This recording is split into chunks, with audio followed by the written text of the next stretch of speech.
Welcome to the Wrestle for Real podcast, the June 2nd edition of Monday Night Raw. We'll be covering myself, Stan today with me.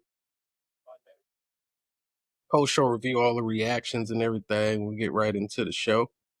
So this week's show, let's see, they pretty much kicked the show off with Pat McAfee and Michael Cole reminding me that my Knicks lost. Not sure what the purpose of this was or if I did something to somebody. I don't know. Cole's out there with having to wear a Pacers jersey in Oklahoma. They just happen to be in Oklahoma City right before the playoffs, where the Thunder will be playing, which I am hoping that the Thunder sweep the Pacers. I just want to be on record saying I don't want them to win a single game. But they opened with that little interaction between Cole and Pat McAfee, and showed even some of the conference finals and promoting the NBA finals a little bit. It was an odd way to start off the show right after the package from last week. I think they threw it in there right away just because I guess Pat McAfee's star is so bright they had to make sure they got him in there to kick off the show about something that's really sort of irrelevant to wrestling, which followed up with CM Punk coming out there and doing his promo work and referencing the same NBA finals and reminding everyone to watch the finals instead of watch the wrestling, Raw, SmackDown instead of the NBA finals if it so happened to fall on the same day. But Punk doing his normal promo routine and kind of what he does. And he was interrupted by Sami Zayn that did the whole motivational speech. Trying to get Punk motivated and get him fired up for his Money in the Bank qualifying match. So segment went pretty smooth. These guys didn't get into it too much, a little tension. Sammy told him that if he does win that cash in that briefcase upon winning Money in the Bank, that he'll be waiting for him. Not sure if anyone really believes Sammy's a threat, but what'd you think of this opening segment with from the package to the Pacers and Knicks and the finals coverage, right? The Punk and Sami Zayn. Yeah, the package was good, and then followed up with Michael Cole having to cash in on his bet. It's almost like he knew it was coming because he looked a little ripped than normal. I was like, whoa, this ain't the same Michael Cole, And I was watching it, I was like, oh man, Ralph ain't he about to turn the TV off. Right after the Yeah, but no, Punk coming out, did his thing, and of course Sammy coming out, and it was weird. The whole time I'm watching it, it's almost like Punk just almost kind of had a free reign with what he can say. He was just kind of freestyling it for a little bit.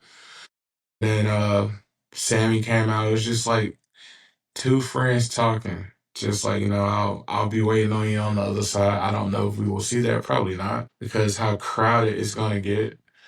Uh with a couple more, NXT guys coming up, and it's just a lot. So I don't know if we'll see that. And Punk did allude to the fact that like it would be good to have him.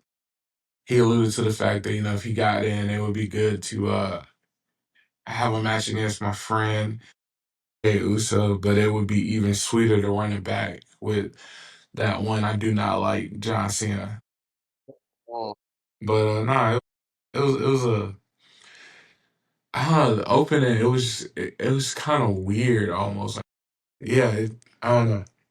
I think he was gonna get that match with Cena regardless of money. I don't think they need Money in the Bank, a briefcase Yeah, contract involved for that one. Not sure if they're gonna wrap it up with what they did at the Elimination Chamber, but I think that that's a match that they probably needs its rightful one-on-one build up, and I don't know. I think that's the best feud Cena could have as yeah, far as a one-on-one feud. I mean, something like Roman may be great or Seth but I just think build up and the history between them is a little bit different with CM Punk and John Cena, and they can hang on the mic in a way that with each other in a way that I think they're a little bit above Seth and Roman even.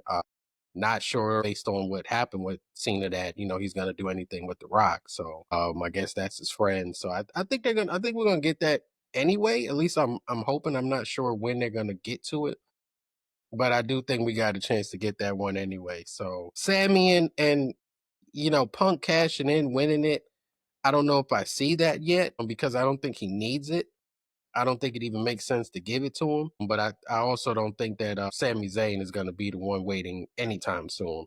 Yeah. The other side of that, like that's just not going to happen. I mean, especially if he beats Seth Rollins to win the briefcase. I mean, that's who's coming for you, not necessarily Sami Zayn in that instance. But I guess we'll see. I mean, Sammy's going to stay relevant and stay in that main event title picture or just in the main event scene. So he's a good hand for that. I just don't know if he's really going to progress to much more or when. He may be another year or two out, honestly, if he gets there.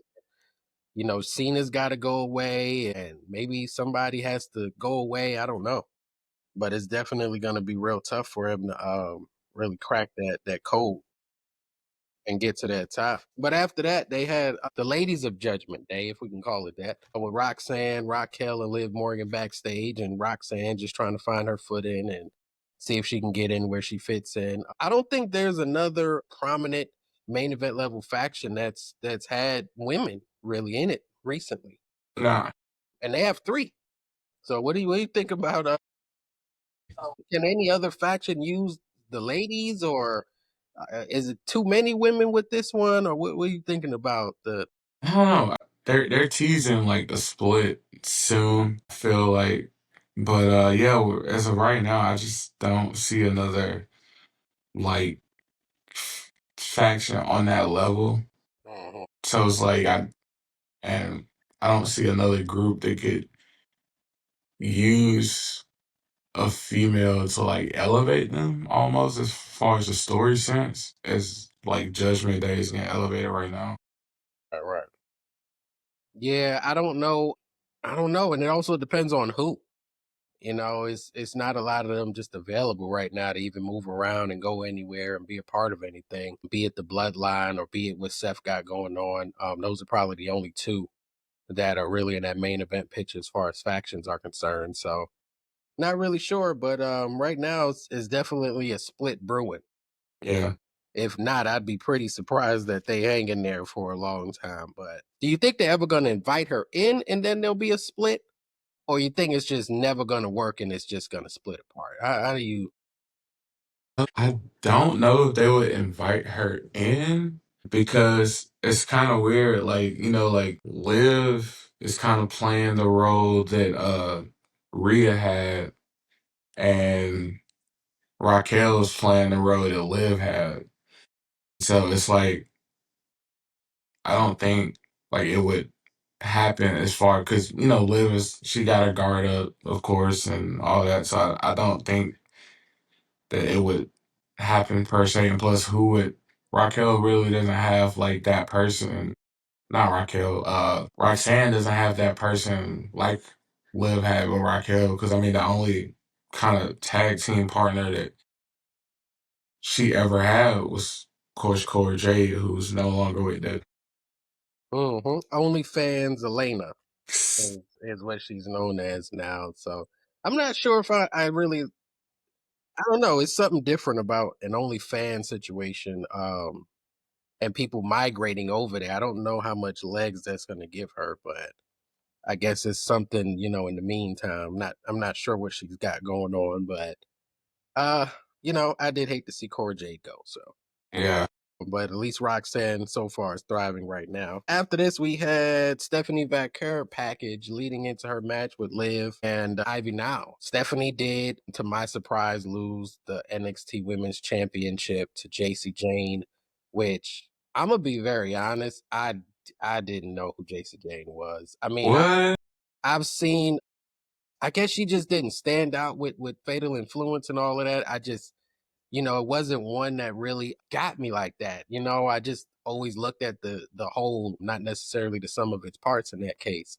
So I was pretty surprised when that happened. But is that the push now for her to get to the main roster? We see this package with her going into this match, and it was a 70% of the match was a little sloppy for me. Not sure what they were out there doing for the most part. I wasn't really feeling it too much, but Stephanie ends up winning this matchup and going on to Money in the Bank and continuing this monster push, whether it's Shawn Michaels, whether it's Triple H. At this point, it might be Nick Khan and Ari Emanuel. I don't know everybody had just got to be behind her for the type of push. I've never seen a push quite like this before. Was her loss a way to start getting her main roster ready, or is she going to stay in that middle area, or what you think she's going back for her to win her title?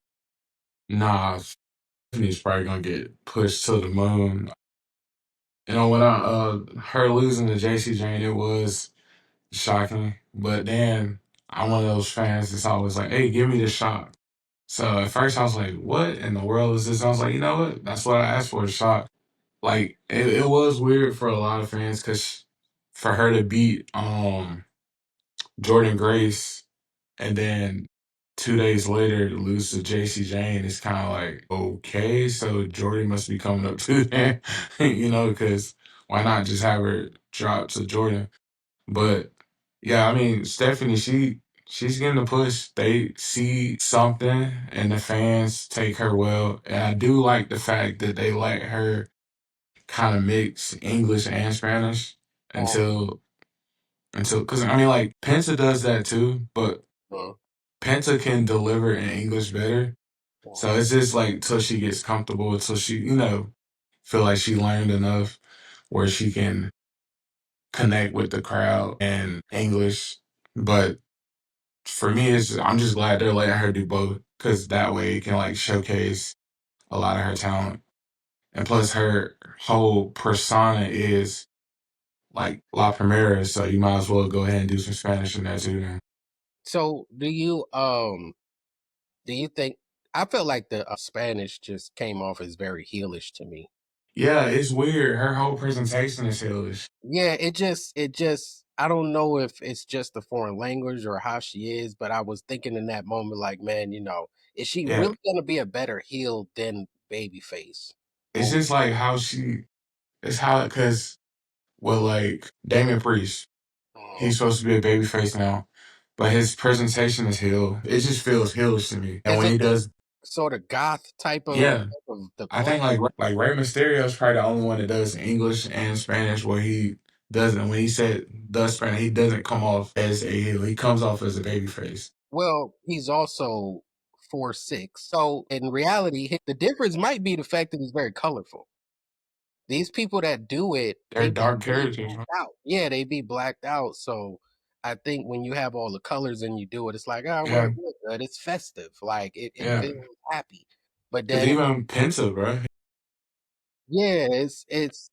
I didn't even think about it like that with Penta. But a lot of them, even when Shinsuke did it, he seems, like a darker character when he was doing that and his presentation. Same thing with Rhea. Rhea has that presentation, even though she doesn't do another language and all of that.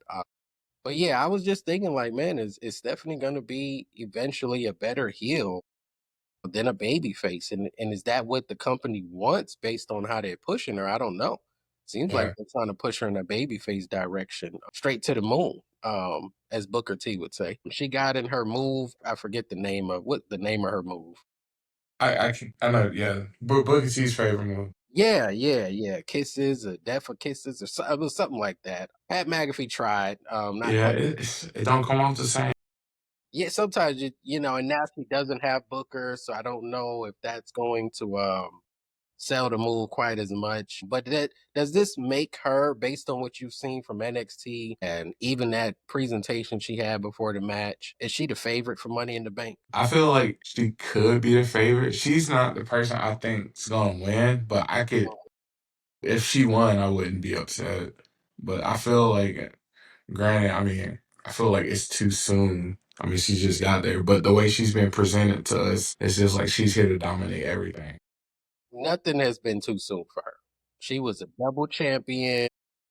She was, Booker T's putting her over. She's now in the comes to the main roster, each one half of the women's tag champions and a former women's champion. In addition to Ivy now, who's just been on the roster and experience for a while. She comes and goes right by him. So I'm not sure. I don't know. I really would rather it be Roxanne, and I think there's more story there if it is Roxanne. Um, I'm just not sure that Stephanie is ready for that spot. Just it just depends. Because Yeah. Io Sky has not been. I think she made a cameo when with the ladies when they was in the back with Judgment Day right before Liv came out. Yeah. But she just doesn't really.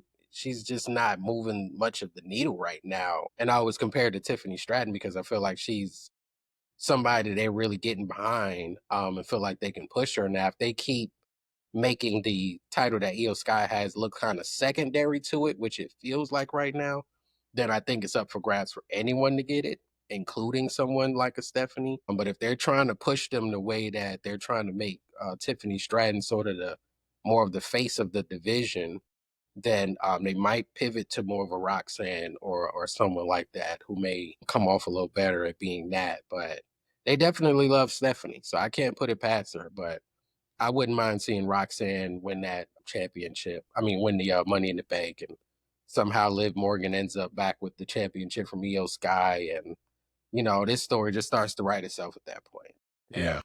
But we'll see. We'll see how it plays out with Stephanie and Roxanne would be my favorite currently. No, we'll see. Then we had AJ Styles backstage promo, and the camera pans over and sees Paul Heyman. And when I seen this, I asked myself, was Stan thinking the same thing I was thinking when we seen AJ Styles and Paul Heyman backstage cutting a promo, standing side by side? What was your immediate thoughts when you seen these two?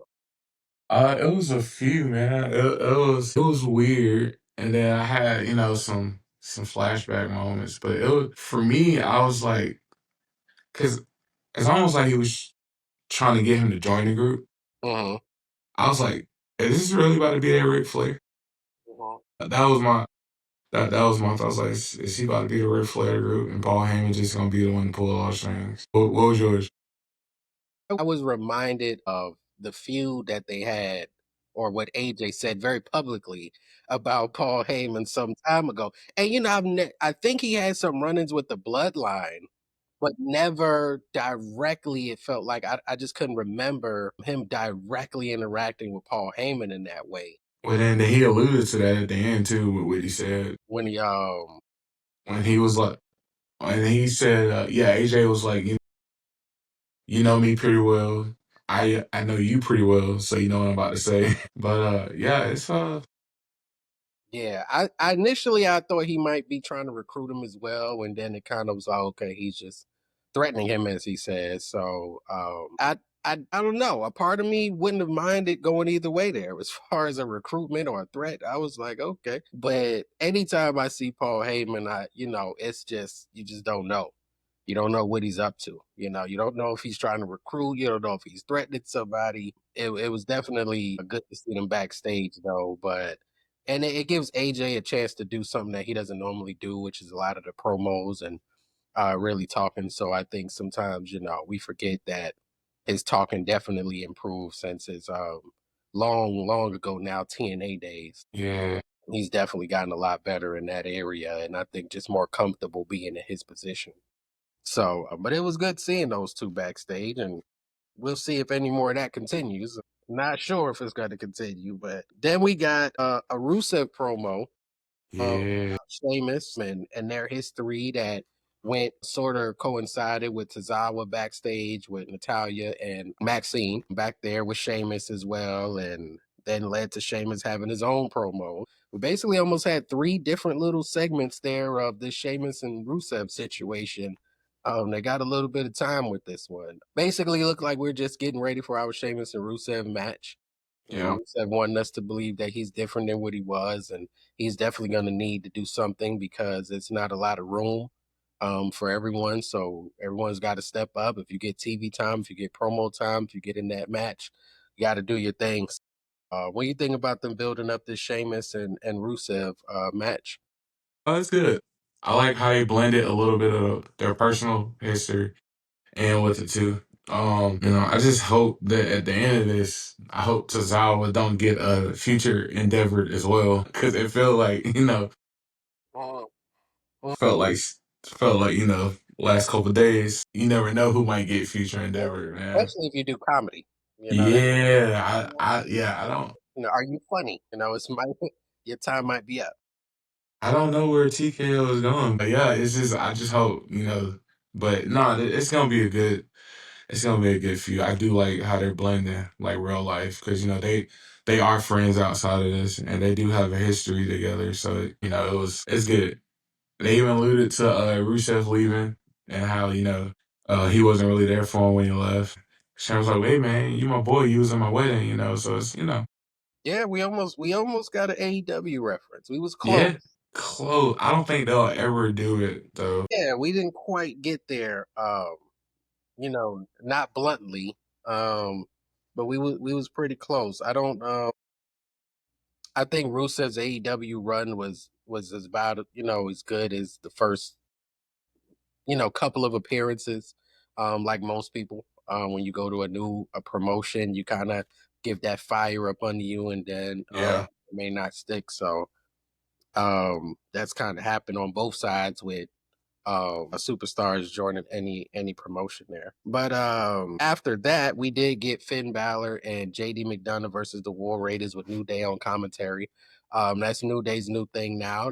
There's like the main commentary team, then there's the Spanish announce team, then there's New Day.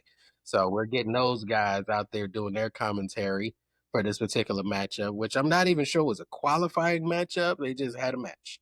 Yeah, I thought it was a number one contender how it was Yeah, presented with a New Day out there, but you just never know. it's something to do because Judgment Day is being featured prominently on TV. The War Raiders is a good tag team that I never get tired of seeing. I thought they had a good match. There are pockets where I do like Finn Balor. I just think that if he goes off single by himself for real, he's going to get lost in the shuffle. But kind of putting him in the tag teams with the Roxanne and Liv situations and all of that being a little messy, I think it helps him a lot. I just think he needs help. He's somebody who, if it wasn't for Judgment Day and he was single and kind of squandering, I think Paul Heyman might go have a conversation with him as well. And I'm kind of say, hey man, you ain't going nowhere by being on your own. So as long as he could stay tied to these people, the better. It ended up with Roxanne coming out and interfering and helping her mystery situation they got going on, friend and Finn Balor, and that led to them getting the win over the War Raiders. But I always enjoy seeing the War Raiders. I wish the tag team division was more prominent. I miss even more recently that those Shield versus the Wyatt family type of days. We just don't have a lot of that right now as far as the tag team division. So, but JD's great at selling, great at being doing what he does in the ring, as is Finn Balor is good inside of that ring, and you add a little flavor with New Day. So it was a segment that involved three tag teams essentially and Roxanne. So what'd you think about this matchup and how all of this played out? It was a good match. Anytime you get JD, Finn Balor, War Raiders, you got four guys who know how to put on a show. And then, the story was told by the New Day. And Roxanne came out and kind of validated herself to JD because Finn already knew because Finn brought her on. And I do like that little storytelling they told at the end of the match where JD was kind of hesitant, a little bit. Like, I don't know if I should go along with this or what. But yeah, and with Raw, like SmackDown tag division is way deeper than Raw's, in my opinion. I don't know if they're waiting for like some guys from NXT to come up because I mean they have, or if they just want to feature. I honestly don't know. I just feel like Raw's tag division is like lacking. I don't know. It's because who they choose to pick to book, but yeah, like because even when Fraction came up, I was like, oh well, they gotta go to Raw because SmackDown's good with tag teams. Nope, Uh-uh. right over SmackDown. So it's like Uh-huh. I don't know. And then you put the Wyatt family. I'm not Wyatt family. The Wyatt Six on SmackDown. I'm just like, I don't know. Man. Hank and Tank from NXT are coming up, and we just don't know it, or I don't know. I mean, OTM's not coming up no time soon. I think that both of it is crowded on SmackDown. Really on Raw, I just haven't seen the level of matches I like to know I've seen in the past, more the level of feud or rivalries. SmackDown is definitely crowded, and as you can see, almost every time they do a segment on SmackDown, every tag team is involved. It's just no room, and that's a 3 hour show, and it's just no room for them to like have a real feud because it's always a three-way, everybody's involved. It just looks like so many moving pieces. And I think if you bring someone to Raw, you're gonna have the same issue because you got these three tag teams, I guess, if you include in JD and Finn Balor, but you still also have the Creed brothers that are right there as well. So at any moment, it could legitimately be four tag teams, and then if you bring up a Hank and Take, if you bring a who, you still it's like, man, this. And then there was mention of at some point down the line, Penta and Ray Yeah, Phoenix getting back together. I'm like, it'll come back up. I don't know. It's just so crowded. It's just so crowded. I don't know how you get anything meaningful out of it. You can get excitement, you can get an appearance, help sell some merchandise, but I don't know if anything meaningful. And right now, the champs is New Day, so it's not even like the up and coming new people that's the champions. It's the New Day. Like Yeah. we've seen them be champions forever, just not without the colors. So. It's almost like they forgot how to book tag teams mm, in a way. You know, like the stories for tag teams just kind of gets lost. You know, growing up, like a lot of us would want to see like we want to see Matt Hardy, Jeff Hardy, Edge Christian, mm. the Dudley Boys. Like we wanted those. Like even when Rock and Sock and Kane and Undertaker, like it was. I don't know. It's just it's weird. Think I'm not a fan of all the titles. I'm really like I'm of the mindset that we need like one title in each level, not these titles on each brand sort of thing that they're doing because I think it creates competition, more of a sense of urgency. Obviously, not more money in merchandise, and that's Yeah, largely why they have so many titles. But if they went down to one title, one tag team title, and let these guys really just go, I think it would automatically make things better. which I Because feel like they're probably moving towards unifying them one day. yeah, I hope It's so. just like who would be that team to do it? You know, that has enough. Like, Well, I think if you have a tournament, that team will emerge on its own. If you allow a tournament style where they're moving up and the fans start to get behind them, by the time whoever that is wins, it'll weed itself out. And that could very well be the War Raiders. That could very well be the Creed brothers. That could be Street Profits, one of those three that feels more like a real team. Possibly Ray Phoenix and Penta, as long as they don't win any singles titles. I don't think it taints it as much. But I like to see Ray Phoenix and Penta by themselves, honestly. I think the team is great. If it's a situation where, like, remember when the Usos, like, they split up and, oh, I'm looking for a tag partner, and then here comes Jimmy Uso. I yeah. think I like that version of it, but as a tag team, I don't know. I I think, feel like I feel like if they put them together, it's more to benefit Ray, because Penta's doing well on his own. As far, I mean, he might not be winning every single match, but he's getting over. And Ray, he's not Penta.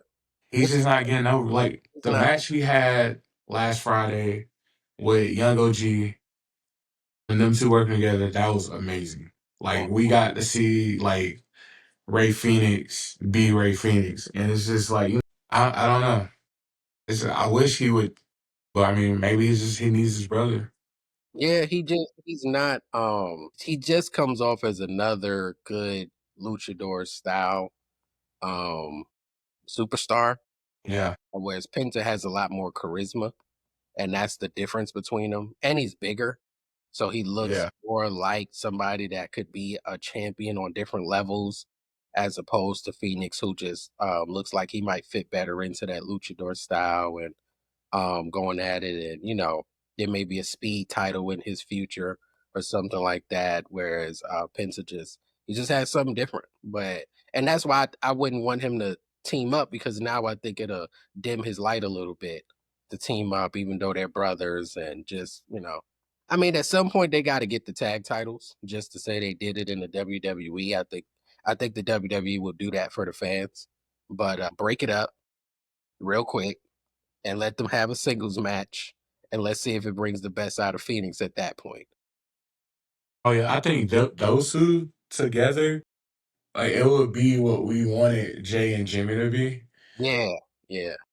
Because I mean, like Ray can go; he got an arsenal. Mhm. and that would tear the house down. It would be what we wanted Jimmy and Jay to be, honestly. I'm still mad about that one, man. I love both of them, but I'm still mad about that match, bro. Yeah, they didn't. It's I think what happened was it's a situation where they probably overthought the moment too much Yeah, they were definitely nervous, man. and did what they needed to do because you just don't anticipate that. You were a team for like eons, forever, and now you're one on one on WrestleMania. This big. I mean, how much bigger could it get? So I think they just didn't do what they could have done had they just relaxed a little bit and possibly Take a breath. time to grow. Yeah, as the vets say, slow down. But yeah, I think it's different directions you can go on with Penta and Ray, but the tag team division, it is pretty crowded still.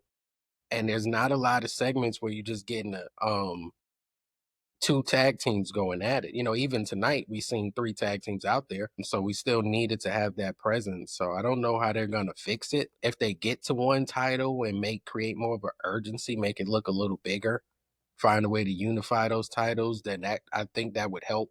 Or a tournament style to unify the titles. I think that would help at least get one tag team significantly over and then kind of go from there. Because if you had another tag team, I mean, we're just gonna be looking at fatal four-way tag teams at this point and Yeah. triple threat tag matches.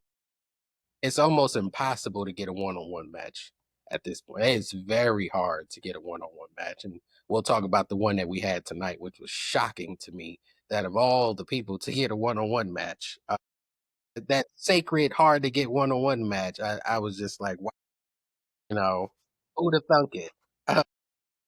But we had Becky cut a promo about Lyra Valkyria, and then we went to what was in the middle of that for some reason. They had Stephanie backstage cutting a promo, and my immediate thought was, please, please don't do this. Please, please Oh, stop. you know who was coming, bro. Please stop. But Soon as the camera, like, they definitely did all of that.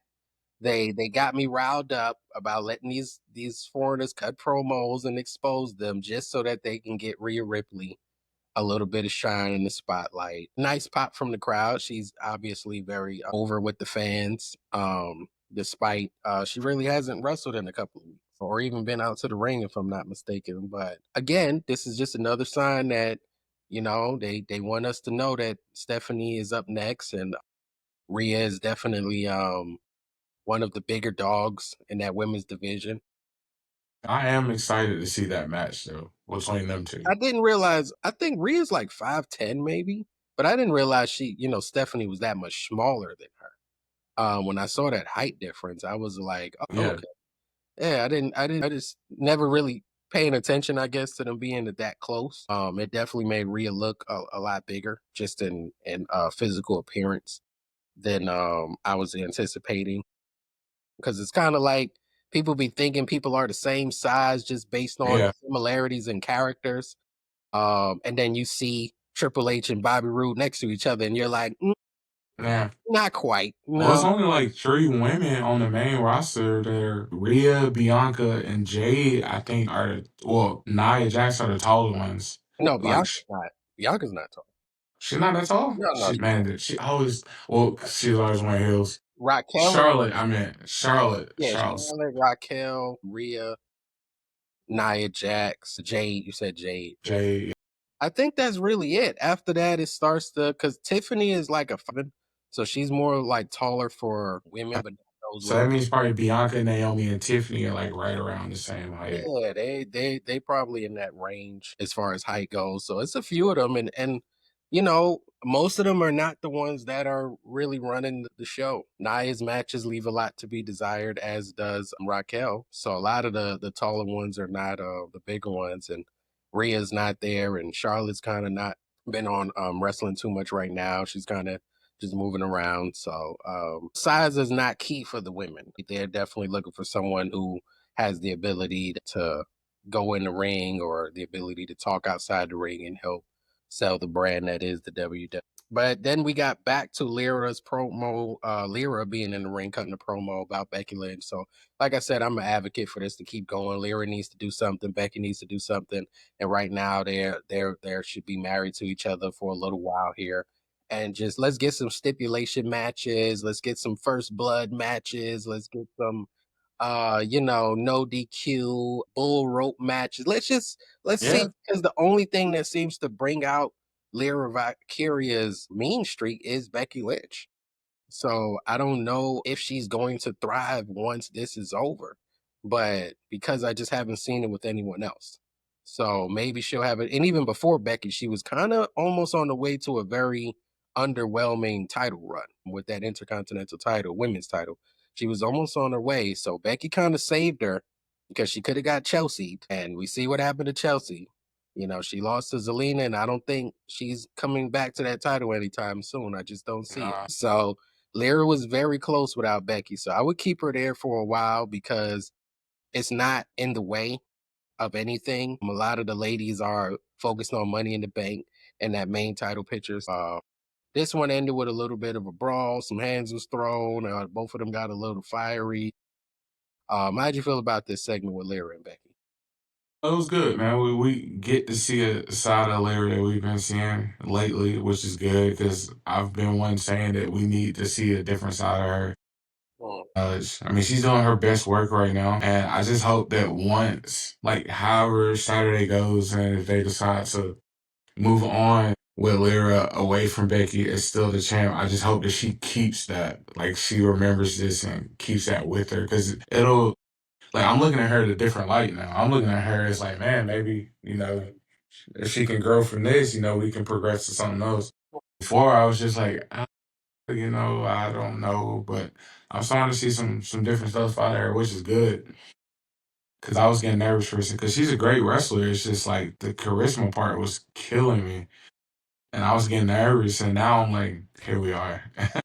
Yes. She needs to graduate from this to someone else that's going to be a meaningful rivalry for her. I'm not sure what that might look like when that time comes, but somebody that's still on that level because Becky's at the top. She's at the Yeah, top. So without a title, she's at the top. So she needs to stay in those style rivalries and not end up with yeah, someone lower on the card who's not going to help get her over. yeah. It's still one more woman. Well, yeah, it's still one more woman that we have not seen yet that might be debuting soon is Jordan Grace, but I don't know if she'll go to Raw because Stephanie and Roxanne went to Raw. Julia's over at SmackDown, but I would have loved to see like Jordan and Valkyria work together. I feel like that can bring a good side out of her. But you don't think Jordan needs that NXT title run prior to coming, which could delay? I don't think it's gonna happen because I don't know. I honestly thought that since Stephanie lost to JC, I'm like, well, maybe Jordan's coming up, and we just don't know it.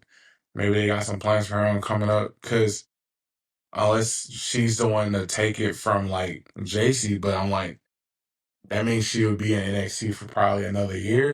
That's what I think is gonna happen. I So I don't know. I think it's gonna happen because I feel like when Jordan was the first real crossover from TNA, she's almost like the blueprint. So I don't see them skipping steps with her because of how she came over. Once her contract was up, everyone knew it was a foregone conclusion that she was signing. And she's been making an impact. I think it would be no pun intended, but I think it would be a miss to not make her the champion. Why they didn't do Yeah, it to, but maybe that was just we buying some time. We want to drag it out because we're not yeah. in a rush. Well, I never thought she was gonna go to NXT because remember when she crossed over at Royal Rumble, Mhm, and the pop that she got, people already know who she is. mhm. So when I never thought I thought she was going straight to the main roster, kind of like with AJ Styles. AJ Styles went right to the main roster. So I thought it was gonna be that kind of situation. Cause the pop she got, people already know who she is. We're in the internet era. People look at different promotions, so they know who a lot of indie people are. And so I was shocked that she went down there, and I was definitely shocked that she didn't beat Stephanie. But yeah, maybe she does get it from JC, or I Yeah, don't know. I Maybe think that Jada get it. Who knows? she was looking like she was going straight to the main roster means that there's a sense within the company that she's a little, I don't want to say bigger than the NXT women's roster, but they were looking at her in a more elevated way. And I think that's why they need to put that title on. You can't put her down there after what you just teased with the Royal Rumble. She came in as TNA women's champion and all of that stuff, and then say we're never going to put that strap on her. I think she just need to get dragged out because they don't want to rush it because the women's division is still crowded at up on Raw, even though not everyone deserves the amount of TV time they're getting. It's still crowded, so it's like, hey, we could shock the fans, help get JC. I mean, now JC Jane has a chance to be more over moving forward because I wasn't paying her any attention, honestly. I'm Yeah, I'm definitely gonna be looking to see Yeah, because I like feel like it helps her. it's gonna be funny with them with JC with the title only because Fatal Attraction cannot stop arguing, Mhm, mhm. and so it's gonna be funny, man. Yeah, with them doing it like that, I think it just gives it more time for Jordan Grace. It may open the door for Lola or Soruka or Jade or Kelani or someone like that as well. Now that there's not this champion who seems so dominant, so they may hot potato it a little bit. I'd be interested to see that before another dominant champion gets it, which would be Jordan Grace. I think she's the last person, really the only person over there that could be a dominant NXT Women's Champion. I don't see that for anyone else right now. Yeah, Anyone else would just be someone nice to have it for a moment, but I think once she get it, she's gonna go on a streak similar to what we seen with Asuka and what we seen with even in the short period of time with Stephanie, where they're just gonna just be dominating for a long time because it doesn't look like anyone could beat Jordan Grace theoretically. yeah, nah, So it's like, I think they just gave us something like you said, let's shock everybody and we need to get Stephanie pushed up. But why even we don't need to rush Jordan. Everybody know. yeah. Well, the person that would beat Jordan would have to be dominant too, and if they book her correctly and drag it out and let her go, it'll probably be Lash Legend. Yeah, I don't know. I think she still leaves a little bit to be desired for me. Ah, Not now she sure. grew on me, man. I'm not gonna lie, she grew on. When she first popped up, Mm. I did not like her at all because I don't know. I don't know. It was something. It's just like I don't really like her. And then with Metaphor, with Jakar, I was like, you know what? This is nice. I've gotten. I'm now a Lash Legend fan. In a couple years, I would love to see. Couple years, not no time soon. I need both of them to be ready. Within the next 5 years, Jade and Lash, bruh, that would be nuts. I mean, it could be it has potential down the line, like you said. It's not for both of them in that Yeah, scenario. They are both a little behind the 8 ball right now, and I think there was a time where Naomi and Bianca was trying to get Lash and Jakara more over, and they was even on SmackDown. And I think the decision makers said they're not ready quite just yet. They even has a little TNA action yeah, as at TNA. yeah, so they were trying to get them featured, and I just think, they felt probably how I feel like that it ain't quite ready. They're not quite there yet, but they'll get there, maybe one day. I don't think they saw that in Jakara, obviously, with her being released, which hurt me because I like her presentation more. Yeah. I'm not sure if, in ring could have been better, but with the amount of talent they have, they're just going to be releasing people without even thinking hard because it almost Yeah, has, it's like when yeah, it's just like, yeah, it's like man, I really feel like now like nobody's safe. Cause yeah, I really if you're not in that title picture, that main, I just don't see it. Like, how could you be? cause Because, I really thought our truth was just gonna like, a lifer. You know what I mean? but I mean he very well could come back on a Legends deal, but I don't see him retiring anytime soon. yeah, he could go to maybe back to TNA, be Ron. But that's probably what's gonna happen. Cause then they can work a way for him to, kind of go back and forth. We could also, Carlito could pop up at TNA. The Cologne's already there. Yeah. So either of them have the ability to pop up in TNA, no different than Jordan Grace coming over from them and Joe Hendry possibly being on his way as well, in the same scenario. So I think, Joe Hendry. yeah, so I think they have I don't know if you're not in that main, how much are we going to lose with our Truth and Carlito? They're fun guys, but if you went a month without seeing them, you probably won't notice it. It's just they make an impact when they're there, but time goes by, you're like, "Eh." And he had John Cena in a title match, not a title match, but he had John Cena in a PLE match to go out. I don't think you could ask for much more than that, for that to be your last program, not necessarily his last match, but his last program with the big dog and the greatest of all time. So I think he had a nice send off. We did see Carlito was there tonight. He wasn't there? Dom was wearing his shirt backstage. Okay, okay, so they might Yeah. have already, because I thought they was gonna give him a little send off. I Nah, cause his contract was up in like 2 weeks. It was funny because folks was picking up like Dom was wearing the shirt and then the PS5 wasn't there, so everyone's like, oh man, Carlito's the one that had the PS5, so he took his PS5, he took his ball and went home. Yeah, man. No, if I can't play, nobody could play. So I thought they would give him some type of last final match or something. I guess maybe that may not happen depending on how it's Yeah, they didn't even say anything about him. no, and that's the thing. Like again, if he didn't mention it online, who knows if that would have went as noticed as far as his release goes, because he matters when he's on camera and on screen, but when he's not, you're not really thinking about it. So, maybe those guys can still work their way around and still be relevant people. Or, we could get our truth and we hurt people. Maybe he can go over there and hang out with those guys and be some veteran leadership, to help offset the token white guy that they currently have going Hey on. man, MJF, man, that's the one dude I thought would one day be in. I mean, I still feel like he might be in WWE. Yeah, It's like it's gonna it's run its just course. It's gonna run. it's yeah. I just don't know. Now I don't know if I'll ever get the promo battle I wanted between him and the Miz, man. I just don't, because I thought Miz and R-Truth were safe, but I don't know no more. I don't know. I I would, don't. I wouldn't say that the Miz is safe, but I think that he has a lot more than our truth going for him, yeah, and his ability, like he did. He latched on to Carmelo Hayes, said, "Hey, I don't know if he said it, but I might assume he went backstage and understood his place on the card and where he was going, and said, 'Let me get with this young guy and see if we could do something here.'" Because yeah, he does help guys get over though. yeah, so I don't our truth wasn't doing that. He was having his own comedy segments. Carlito wasn't adding nothing to Judgment Day other than comedy. He wasn't really helping get that group over. If anything, they was helping him to stay more relevant.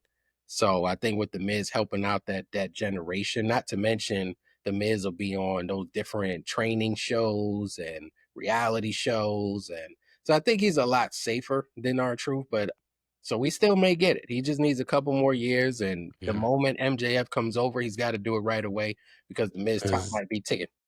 because that one right there, man, they gotta put that on Netflix, right? Just no censorship right there for that one, man.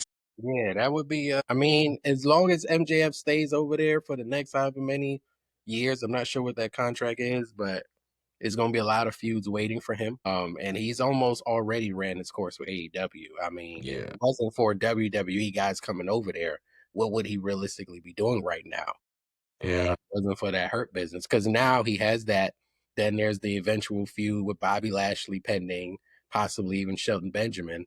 So he's got some legs for the next several months. But after that, I don't know if he goes back to the title picture or who's there at that particular time. I'm trying to get over, maybe Braun Strowman will be there by in a little while. So we'll see, who all might end up over there. Eddie Thorpe and some of these other guys that's it would be interesting to see where Brian ends up. I feel like mm, I don't see Eddie in TNA. Maybe he does go to AEW, but I feel like TNA is gonna get a good amount, and we might work over some crossover with those guys. yeah, depending on how that relationship ended, because I do believe that the WWE has a lot more influence than they're really publicly saying as far as what TNA is doing. So we'll see, depending on how those relationships went, because a lot of these guys seem to be a little sad, and sad to me says you're not going to TNA. Sad to me says you might be going someplace completely different, because if you was going to TNA, you really wouldn't.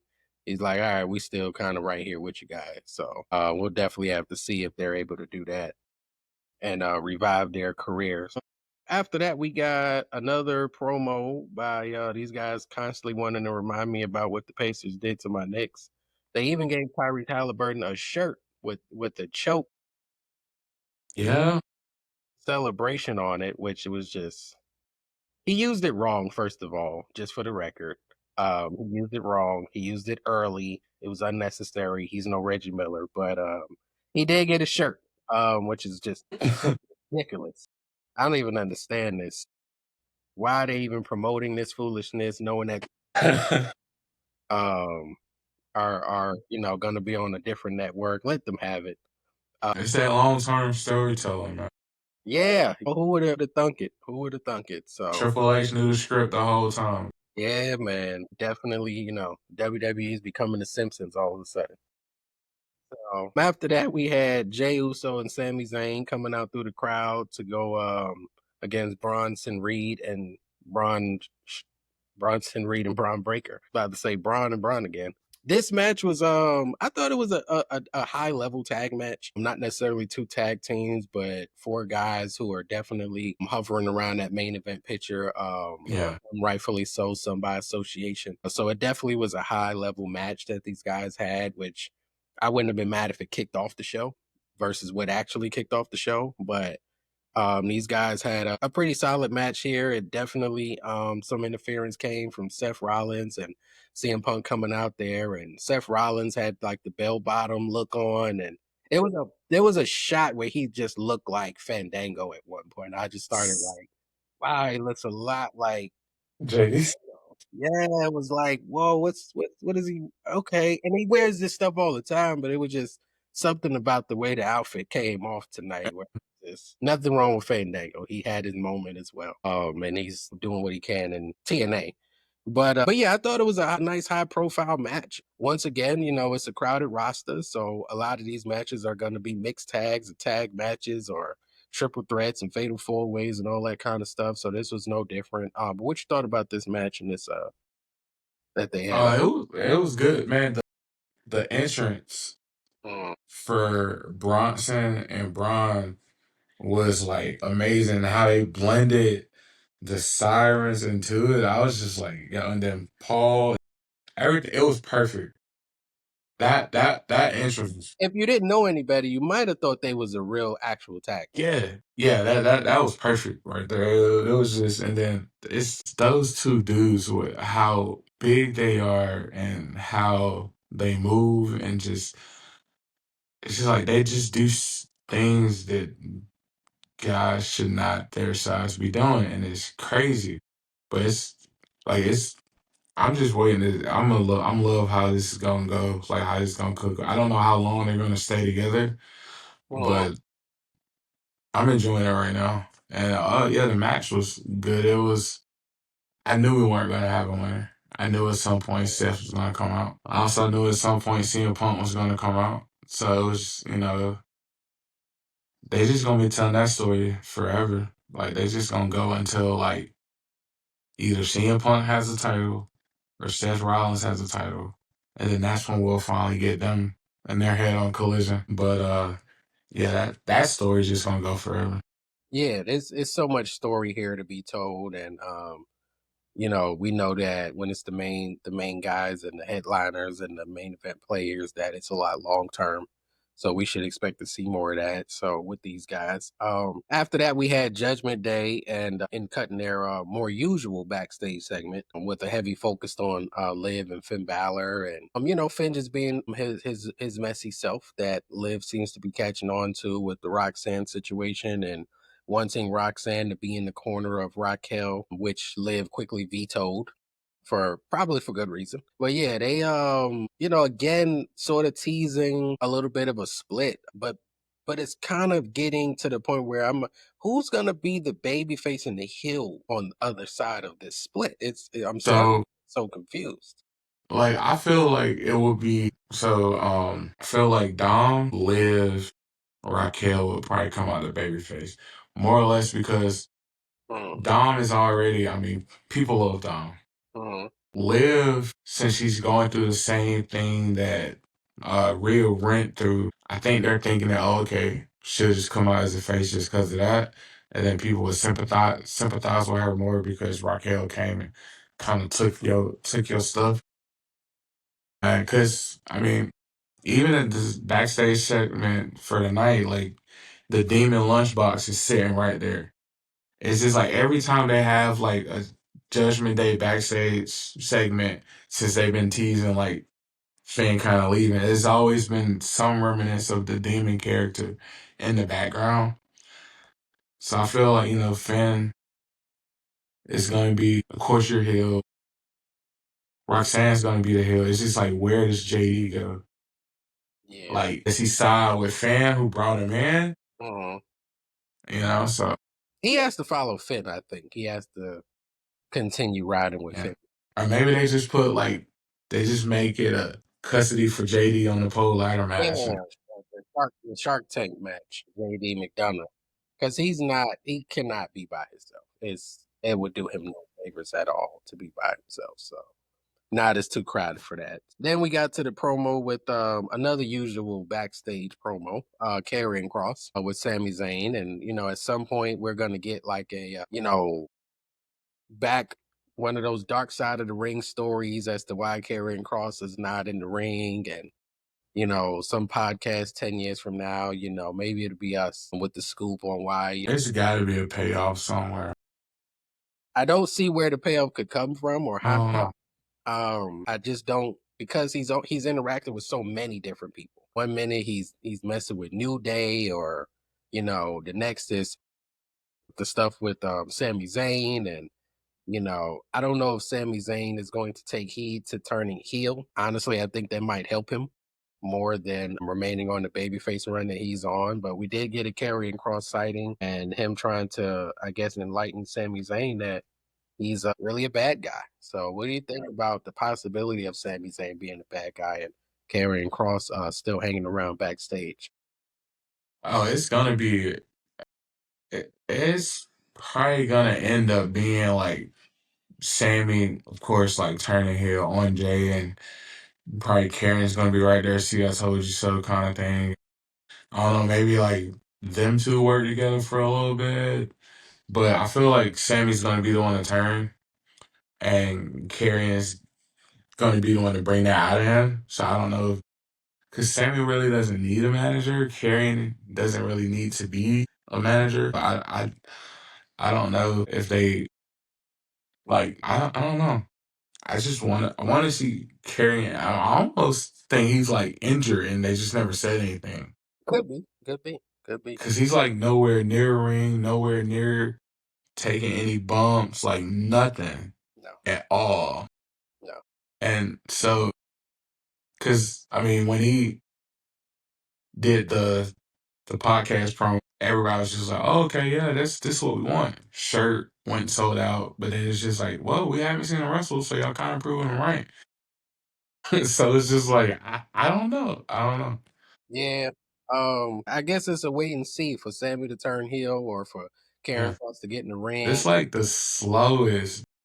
Yeah. It's slow, man. I don't know if they're even building towards anything. They may just be saying, "Hey, Carrion is over with the fans. We don't have the ability to get him in the ring right now, whether it's opponent based, storyline, creative based, or he's injured, whatever is going on, and we're just going to keep him active but backstage." Yeah, I mean, I feel like after Money in the Bank, it'll free up some, potential opponents, and that's when we'll probably after Money in the Bank. I feel like we'll see those random one-on-one matches. It's like, oh, let's just throw something together, kind of thing. Yeah, so we shall see. Before that, I did skip this, and theoretically, just wanted to skip it while I was watching. But Irie Sane and Raquel, our one-on-one match of the night, and they gave them some time too. This was not rushed and quick. They had some time. Not necessarily a bad match by any stretch of the imagination. Just a match that really, I just didn't feel like I cared. I didn't feel like it meant anything compared to what we could be doing with a lot of other people out there. I mean, we didn't see Penta tonight, among some others, as far as one-on-one matches are concerned. We didn't see Seth in action. We didn't see Roxanne in action. For Raquel and Kyrie Sane to have this moment is like, okay, not sure what they're doing here, but she is one half of the tag champs. And this match ended with some interference with Liv and Io Sky coming out there. And I guess a good way to get Io Sky a little bit of TV time in multiple segments. Same thing. I mean, Liv has been obviously featured very heavily over the last 6 months or so as far as being the face of the women's division, at least on Monday Night Raw for the most part. Really, since she came back from that injury that she had right before Rhea Ripley went on the shelf for a period of time. So she's been featured pretty heavily. So no surprise there. But it did end with some interference on their part, and I think Kyrie Sane picked up the win in that one with a little help. If I'm not mistaken. I feel like she did. I might have tuned out a little bit towards the end of that match. Any what do you think? Of all the Um, number one singles matches, did this match really mean anything? What was the goal here? I know they wanted to tell a story with the match. It was a decent match. I'm glad that the bookers that had it creative, Triple H, finally remembered that Kari and Io are actually like part of a team, and we Mhm. get to see them together. For her qualifying match, I was like, "Yo, why is Io not out there with her?" It was just weird. But I'm glad that he remembered, like, oh yeah, she does have a friend out there. But yeah, it was just one of those like matches that kind of tell a story with Roxanne Raquel stuff. Pretty Yeah. much, I feel like it was, you know. Yeah, so a lot of different people could have fit in that spot, but I think it's just another segment for Judgment Day as a whole. They had many segments and many appearances tonight. So clearly, the decision makers, the writers, the bookers, they are definitely high on what Judgment Day has going on because they are in a lot of segments throughout the night. As a whole, they're probably in more segments than anyone per show, just based on the individual moving pieces and then them actually being backstage all together on pretty much every show. So I know Carlito's gonna miss that because it's gonna be tough for him to go anywhere and be a part of the most featured faction really throughout the show. But and getting back in order, after the Sammy and Carrie and Cross, we had Jay and Gunther. Gunther came in a little different. He came in like one of those like old school gangsters that like sits down next to you real calmly and just tells you what they're gonna do to you and just kind of, fades away and you're just like, okay. I don't know. I may take that more serious than you yelling at me. I'd rather you yell at me than to come calmly sit next to me. It feels more threatening. Had on, almost a full suit, definitely a pad to the shirt. So, they're getting ready for their match, which is next Monday, following the Money in the Bank and Worlds Collide PLEs, or one PLE and one YouTube show. I'm not sure how that's going to go. Hopefully, if the WWE is listening, please, please, please, we do not need a million ads during Worlds Collide. Please, the WWE channel on YouTube is just the ads are ridiculous. It's so noticeable. It takes like a show is like an hour. It takes like 2 hours to get through it. It's like so many ads. I don't understand what's going on, but that could be what TKO is largely responsible for bringing in. Tonight we saw the ring had Slim Jim, had Papa John's, had I think there might have been Cash App out there. Yeah. Well, Cash App doing Money in the Bank. Okay, yeah. So it's Yeah. all sorts of stuff on that ring right now. So that is definitely something that really took off once TKO took over. So if you guys can reduce the ads and make Worlds Collide watchable, we'd all appreciate that just so we can get through this show. But what did you think about Sammy and not Sammy, Jay Uso and Gunther backstage?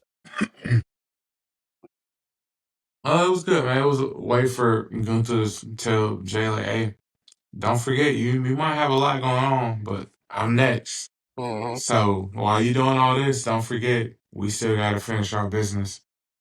And that's all I took it as. Yeah, yeah. So getting ready.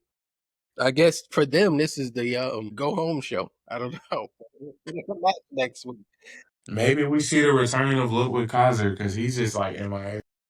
He's another one. Is I'm telling you, if his name popped up, I wouldn't be surprised. I wouldn't be surprised. But wait, if I was Ludwig, I would get as close to Tiffany Stratton on SmackDown as possible, and just hold on tight, man. Whatever y'all need me to do, man, don't release me, don't send me home.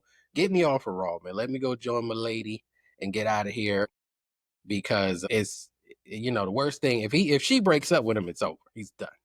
He's on his way out. So I'm trying to get over there and stay real close because when Charlotte and Andrade situation happened, I ain't seen Andrade for like a couple of months, it felt like, once that news broke out. He went missing for a little while, so it was close. And he probably got back in because of his AAA merge and their, move to create a stronger presence in Mexico and that market. So if you're the guy and the girl is bigger than you might want to do what you can to hang around. And maybe one day you'll be like Montez Ford and rise back to a championship level instead of getting lost in the weeds. So, sometimes I gotta use your lady, is what I'm saying. Don't be ashamed to use your lady and ride those coattails if that's what it takes. After that, we had AJ Styles, CM Punk, and El Grande Americano in a three triple threat match for a Money in the Bank qualifier. This was a good match. I love one-on-one matches.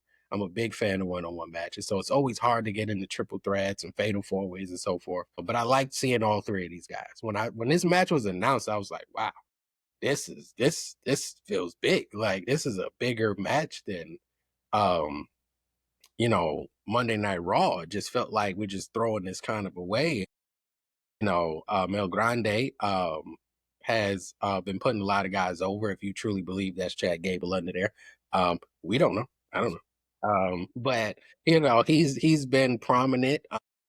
He had his WrestleMania moment. So AJ and CM Punk, I mean, that's big. Like that's a main event in a lot of scenarios, or most PLEs right there. So definitely would name value between those guys. So I thought it was a great match. It was definitely a high profile match. This match, I think, as we all suspected, since CM Punk came out there earlier and interfered, that the crew, the regime, whatever they are, Brunson Reed and Braun Breaker was on the way, and this thing broke down with Sammy and Jey Uso coming out and Seth Rollins coming out, and it just got all over the place. There was no winner. There was just a disqualification after their presence was felt, and this led to a brawl to really end the show with a couple of tsunamis and some curb stomps, and the Paul Heyman team really standing tall at the end of this, and not sure what that may mean for, if I was Jey Uso, that'd be my biggest concern of interference come next Monday, and definitely Money in the Bank. Seth Rollins does have some backup, so I'm not sure. This was a qualifier. I'm not missing that, am I? Yeah, it was a qualifier. And nobody won. Is that correct? Nah, El Grande one. It just Oh, I'm happened sorry. so Yeah, yeah, fast. okay. It happened so fast because then right after the pin, it just went right to like the melee. Okay, so now I was mixing up Seth Rollins coming out and stuff. Yeah, for the tag match. Yeah, I was mixing that up. So yeah, so El Grande did. Yeah, I don't know. He did get that win in the ring once everything broke down, and then he kind of disappeared as they began to brawl. I think he caught he caught him with the headbutt. Was it AJ he hit with the off the top of the ropes? AJ was coming in on the flying forearm towards El Grande, and he headbutted him. Think so because I don't think he pinned CM Punk. Yeah, I think because AJ took out the whole crew with the dive, and then he got back Yeah. up and tried to do the same thing with El Grande, and I think that's when he caught the headbutt, and that ended the match there. But what'd you think about this match? And El Grande moving on to somewhat greener pastures here. It was a good match. I mean, he's not gonna win Money in the Bank. It's Mm, you know it's mm, a name that's working to put in there. I don't think it's some if he wins Money in the Bank, people gonna riot in the streets, bro. mm, Yeah, they gonna be knocking down TKO's door. mm, But yeah, it was I mean, the match definitely told the story because Paul Heyman won, you know, AJ Styles, and then they already hate CM Punk. So the two guys you don't like don't progress. You're fine with that because they didn't take heed to your warnings. mm. So here we are. Yeah, definitely. Not expecting El Grande Americano. I would have more faith in the Chad Gable winning Money in the Bank. Grandes, but he was at least able to get a main event win on Monday Night Raw. I can't say that that's happened before. Yeah. especially with the top of the card all around him with pure chaos breaking out. So he was able to steal a victory there. But we'll see. Money in the Bank is fastly approaching. All these PLEs seems to be like 2 weeks apart now. They're in like go mode right now. It's Oh, okay. Yeah, TK. It was definitely running the UFC schedule. they are not playing. I mean, they got two events on Saturday. They just like we're going in. We're not playing. And the women's evolution and um Saturday night's main event is coming up in July as well. Right here in Atlanta. So we got a lot more wrestling on the way as far as the PLEs are concerned, in addition to the main show. So things are getting interesting. Things are getting interesting. Overall, I thought it was a pretty solid night. Nothing too over the top, nothing too crazy as far as the night went. A couple more qualifiers for Money in the Bank. I'm not sure if they're done qualifying. Nah, yeah. SmackDown has some qualifiers left. Nah, nah, SmackDown already finished. Raw was the last. SmackDown finished last Friday. Oh, okay. So Yeah. and we might just get the brawl that we normally get where all the Yeah, then it turns into a tag match. Oh my goodness, might man. hey, we might be headed for that. When everybody's standing in the middle of the ladders there, then it's all Right, right, you three against you three. Please don't. Please right, don't. right, right. So It's so predictable. right, we might get that when it's all finished and done. So we'll see how that goes, man. What you thought about the overall show tonight? On I mean, it was not my favorite Raw, that's for sure. It was good. It's just I don't know. It was just missing. I don't know. It was just weird. I mean, I know they're like progressing and doing everything for like Saturday. So I'm pretty sure Friday probably end up being better with some folks from Raw will probably be on SmackDown to help promote Saturday. Mhm. Um, I can see that. Definitely a crossover. Um, well, final thoughts, man. Where you expect to see our Truth and Carlito next? What would you like to? I don't think our truth goes to AEW. I feel like he actually might go to TNA. I know Carlito won the championship for I think his Dash promotion, WWCC, but I'm pretty sure I mean he's Carlito. They'll let him kind of go wherever he wants, kind of thing, and still like I mean I'm pretty sure wherever he goes he'll have in his contract that hey I have to go wrestle in WWCC in Puerto Rico because I'm the champion there. I feel like I mean I don't see him going to New Japan. Like I don't see R-Truth going to New Japan. Carlito will probably be at AEW or TNA guy. Maybe AEW because I feel like AEW will give him the freedom to go do like other promotions where I don't think TNA would do that anymore since they do have their partnership with WWE. So I don't think you'll see like a TNA wrestler popping up at like a MLW or GCW or like any of the other like how they used to back in the day. Well, not back in the but years past.